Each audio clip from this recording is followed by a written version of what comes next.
கம்பன் கலைமன்றத்தினுடைய நிறுவனர் தர்மராஜ் ஐயா அவர்களின் பாதங்களை வணங்கி இப்போது இந்த மன்றத்தை சிறப்பாக நடத்தி கொண்டிருக்கக்கூடிய திரு சண்முகம் ஐயா அவர்களுக்கும் தேனா சிவகுமார் அவர்களுக்கும் மற்றும் இங்கே வந்திருக்கக்கூடிய அனைத்து இலக்கிய சுவைஞர்கள் அனைவருக்கும் என்னுடைய மனமார்ந்த முதற்கண் நன்றியை தெரிவித்துக் கொள்கின்றேன்.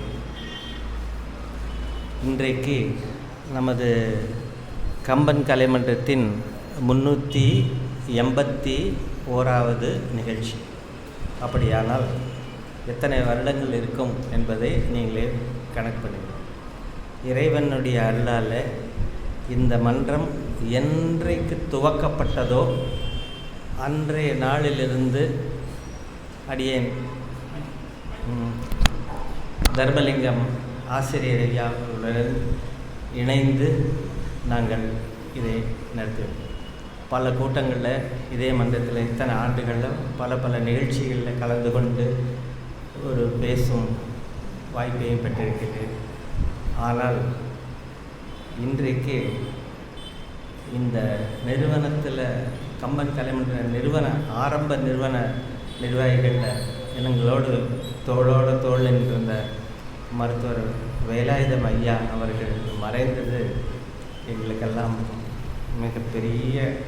மிகப்பெரிய வார்த்தைகளால் அளவிட முடியாத ஒரு சோகம். இந்த நிலையில் தான் இன்றைக்கி நான் உங்கள் முன்னால் பேச இருக்கின்றேன். இதில் எனக்கு இன்றைக்கு கொடுக்கப்பட்டிருக்கக்கூடிய தலைப்பு நல்லாட்சி நாயகன் அருள்மொழிவர்மன், அதாவது ராஜராஜ சோழன். உங்கள் அனைவருக்குமே தெரியும், கல்கி அவர்கள் எழுதிய பொன்னியின் செல்வன் நாவலை இங்கே இருக்கக்கூடிய எல்லாருமே 60 வயசுக்கு மேற்பட்டவர்கள் தான் நிறைய படித்திருப்பார்கள். அந்த பொன்னியின் செல்வன் படமாகவும் 2 பாகமாகவும் வெளிவந்திருக்கிறது.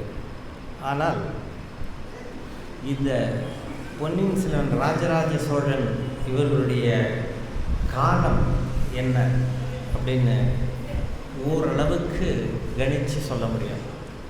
ஏறத்தாழ 1285 ஆண்டுகள் என்று ஓரளவுக்கு துல்லியமாக சொல்லலாம்.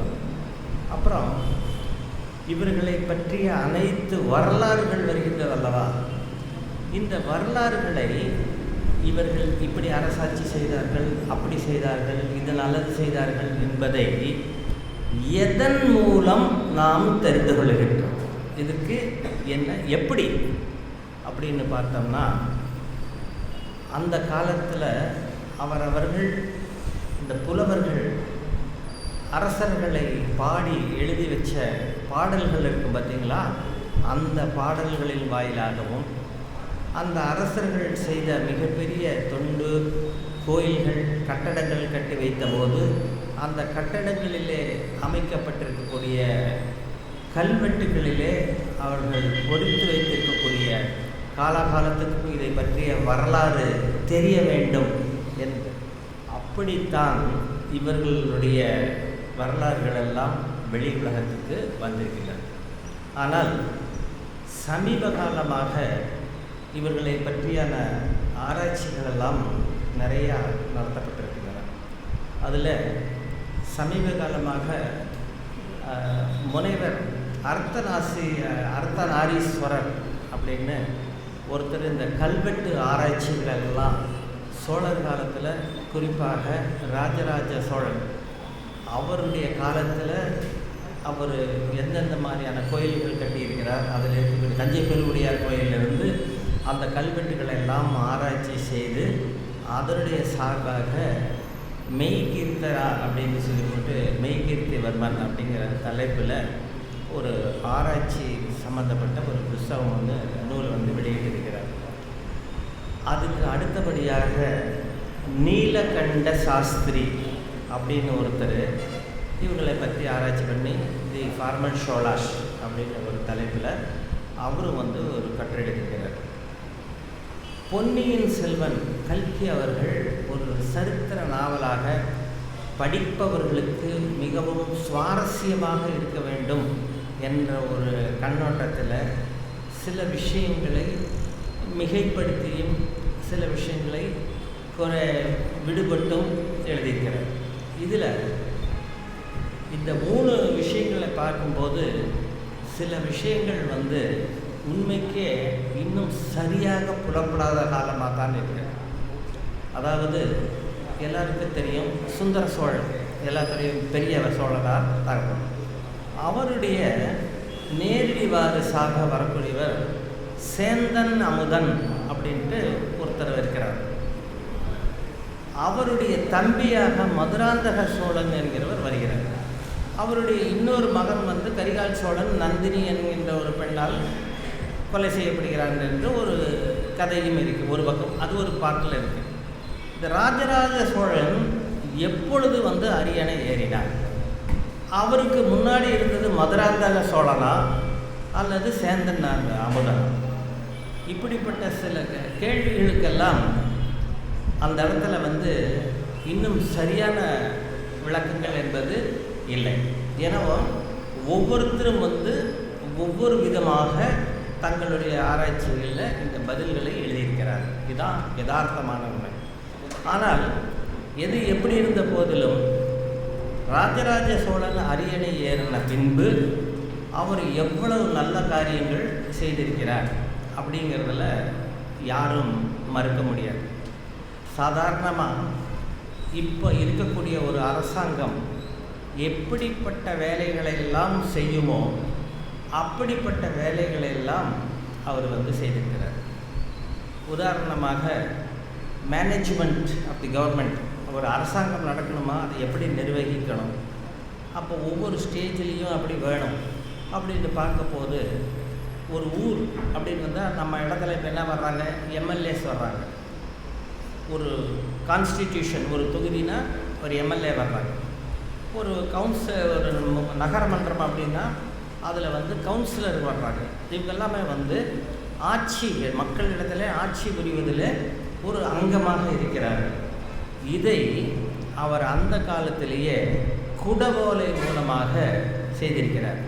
இதே ஜனநாயக முறைப்படி தேர்ந்தெடுக்கக்கூடியது. அது எப்படி அவர் செய்தார் அப்படின்னா, அதுக்கு ஒரு சபா, யார் இப்போ இருக்கக்கூடியவங்க கவுன்சிலராக இருக்கக்கூடியவங்க எல்லாம் வர்றாங்க பார்த்தீங்களா, இவங்களுக்கெல்லாம் மக்கள் இடத்துல சென்று உங்களுக்கு யார் இந்த இடத்துல அதிகாரத்துக்கு வரணும், யார் உங்களுடைய குறைகளை எல்லாம் பார்த்து சரி செய்யணும் அப்படிங்கிறத உங்கள் பேர்களை சொல்லுங்கள் அப்படின்னு சொல்லி அவங்க பேரெல்லாம் பனை ஓலையில் எழுதி கொடுத்தல். அதே மாதிரி இந்த இதில் இருக்கக்கூடியவங்க எம்எல்ஏ யார் வர்றாங்க இல்லை, அந்த மாதிரி அவங்க வந்து ஒரு ஊருக்கு தாசில்தார் அல்லது எம்எல்ஏ மாதிரி ஒரு தொகுதி முழுவதுக்கு ஒரு குறிப்பிட்ட ஏரியாவுக்கு மட்டும் இவர்கள், அதாவது இந்த கவுன்சிலர்லாம் இருக்காங்க பார்த்தீங்களா, இவங்களுக்கு மேலே வரக்கூடியவங்க இவங்க யார் வர்றாங்க அப்படிங்கிறதுக்காக இதையும் பனை ஓலையில் எழுதி பெரிய குடம், அந்த குடத்தில் போட்டு ஒரு சின்ன பெண்ணை அழைத்து அந்த குட ஓலையில் இருக்கக்கூடிய பெயர்களை எல்லாம் எடுத்து அவர் தான் இனிமேல் இந்த பகுதிக்கு உங்களை எல்லாம் அரசாட்சிங்கிற சொல்வதோடு உங்களுடைய குறைகளை கேட்டு அதெல்லாம் தீர்த்து வைப்பாங்க அப்படின்னு சொல்லி அரசாங்கத்தினுடைய ஒரு பிரதிநிதிகளாக அவங்கள வந்து நியமனம் பண்ணி அவங்க மூலமாக தான், அதாவது இப்போ இருக்கக்கூடிய ப்ரெசன்ட் கவர்மெண்ட் எப்படி நடக்குதோ அதே மாதிரியான கவர்மெண்ட்டு தான் அவர் அந்த காலத்தில் வந்து செய்திருந்தார். அது அவருடைய இதில் மறக்க முடியாது. எல்லாத்தையும் விட மிக ஒரு சிறப்பான ஒரு விஷயம் என்ன அப்படின்னா, அந்த காலத்தில் இந்த 12 திருமுறைகள்னு சொல்கிறாங்க இல்லையா, மிகப்பெரிய திருமுறை, இதெல்லாம் கொண்டு போய் ஒளிச்சு வைக்கப்பட்டிருந்தது. அது உங்களுக்கெல்லாம் தெரியும். அதை மீட்டு எடுத்ததுனால தான் திருமுறை மீட்டவர் அப்படின்னு அது தனியாகவே ஒரு பட்டம் வந்து அவருக்கு இருக்குது. இன்றைக்கி கவர்மெண்ட்டில் நம்ம தமிழ்நாடு கவர்மெண்ட்டும் சரி, எல்லா கவர்மெண்ட்டும் சரி, தண்ணீர் விவசாயம் வேணும். இந்த விவசாயத்துக்கு நீர் மேலாண்மை, வாட்டர் மேனேஜ்மெண்ட் இருக்குது. எல்லா கவர்மெண்ட்டும் செய்கிறாங்க. இந்த டேம் கட்டுறாங்க, தடுப்பணை கட்டுறாங்க, அது கட்டுறாங்க, இது கட்டுறாங்க, இதெல்லாமே வருது. இதை அவர் அந்த காலத்திலே வாட்டர் மேனேஜ்மெண்ட்டில் கல்லணை கட்டினார், கால்வாய்களை வெட்டினார், எல்லாமே அவர் வந்து செஞ்சார். இது வந்து என்னென்னா ஒரு கவர்மெண்ட் செஞ்சபோது how water management has to be done, அதை அவர் வந்து அன்னைக்கு செய்து காட்டி. அதே மாதிரி அந்த வங்காள விரிகுடா, அதான் அந்த ஏரியாவில் வருது பார்த்திங்களா, இந்த ஏரியாவில் இருந்து கிழக்கு அந்த மாதிரி நேரத்தில் போனால் மாலத்தீவுகளில் இருந்து அப்புறம் அந்த கொரியா பக்கத்தில் வருது பார்த்திங்க, இந்த இது எல்லாமே வந்து அவர் நேவல் என்றால் கப்பல் படை. இப்போ இருக்கிற கப்பல் படைக்கு 1285 ஆண்டுகளுக்கு முன்னால் ஒரு பிரம்மாண்டமான கப்பல் படையவே நிறுவி இருக்கிறார் அப்படின்னா நீங்கள் மனசில் கற்பனை பண்ணி பாருங்கள். அப்போ எப்பேற்பட்ட ஒரு என்ன சொல்கிறது ஆளுமை திறன் இருக்குவன. இப்போ இருக்கக்கூடிய கவர்மெண்ட்டுக்கு விமானப்படை இருக்குது, கப்பல் படை இருக்குது, தரைப்படை இருக்குது. ஆனால் தூரதிர்ஷ்டவசமாக விமானப்படை இல்லை, தரைப்படை இருக்குது. அவங்க நிறைய தரைப்படையில் நிறைய பேரை வந்து போரிட்டு வென்றிருக்கிறாங்க. அது எல்லாருக்கும் தெரிஞ்ச விஷயம், பார்த்துருக்கோம். ஆனால் இந்தியாவில் அரசாண்ட எந்த ஒரு ராஜாவும் தனக்கென்று ஒரு நேவல் ஃபோர்ஸ் கப்பல் படையை அமைச்சதே கிடையாது, ராஜராஜ சோழனை தவிர. அவர் தான் வந்து இப்பேற்பட்ட ஒரு கப்பல் படையை அமைச்சு அதுக்கு எத்தனையோ வட்டங்கள். இன்றைக்கி தாய்லாந்துக்கு பக்கத்தில் எல்லாம் போனீங்கன்னாக்கா கோயில் எல்லாம் கட்டியிருக்கிறாங்க, அந்த ஏரியாவிலெல்லாம் இருக்குது. இன்றைக்கி அந்த ராஜா தாய்லாந்தினுடைய கம்போடியா இது வருது பார்த்து அந்த ராஜா பட்டம் சுட்டும் போது இவருடைய பெயர் சொல்லி தான் சொல்கிறாங்க. நீங்கள் யூடியூப்லாம் அது நீங்கள் பார்க்கலாம். அது வந்து ஏன் அப்படின்னா அந்த ஏரியாவுக்கெல்லாம் அரசராக இருந்தவர் ராஜராஜ சோழன். அவர் இருந்தது எங்கே? தஞ்சையில். அவருடைய அரசாட்சி நின்றிருந்தது எங்கே? கடல் கண்டு வெகு தூரத்தில் கம்போடியா, லாவோஸு, இந்த மாதிரி இடங்கள் எல்லாம் அவருடைய அரசாட்சி.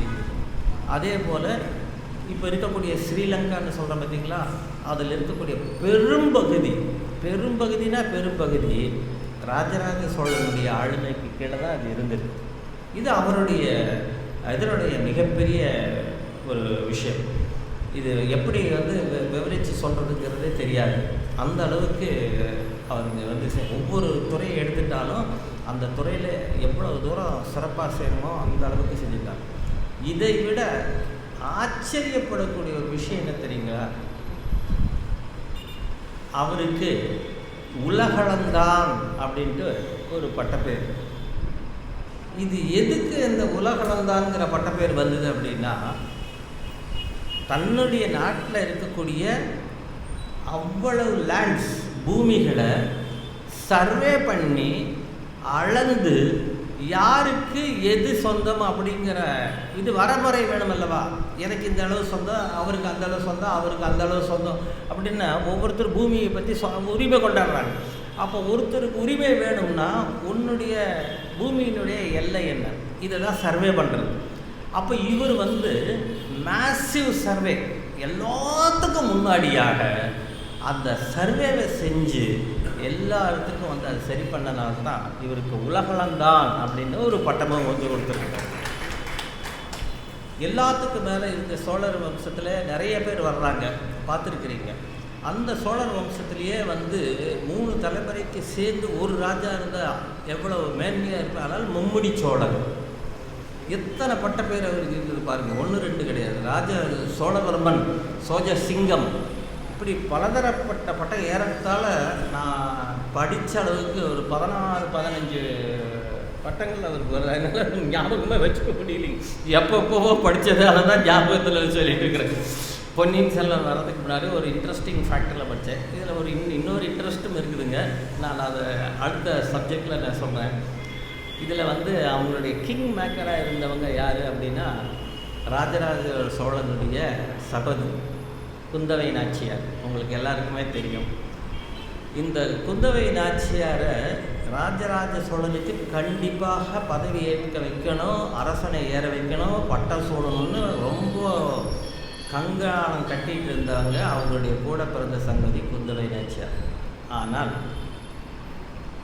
ராஜராஜ சோழன் அரியணை ஏறுவதற்கு முன்னால் இருந்த ராஜாக்கள் 2 பேர், அதில் தான் கன்ஃபியூஷன் வருது. மதுராந்தக சோழனா அல்லது சேந்தன் அமுதனா. இதற்கு தெளிவான பதில் என்பது இல்லை. ஒவ்வொருத்தரும் ஒவ்வொரு டைப் சொல்கிறாங்க. ஆனால் அந்த இருந்த ராஜா இந்த குந்தவை நாச்சியார் யாராக இருக்காங்க, கிங் மேக்கராக இருக்காங்க. எப்படி இருந்தாலும் ராஜராஜ சோழனை பதவிக்கு வர வச்சுருவாங்க. அப்போ தன்னுடைய பதவி போயிடும் அப்படிங்கிற காரணத்தினால இந்த குந்தவை நாச்சியாரை அடித்து கொலை பண்ணுறதுக்கு ஒரு படையவே அனுப்புகிறாங்க.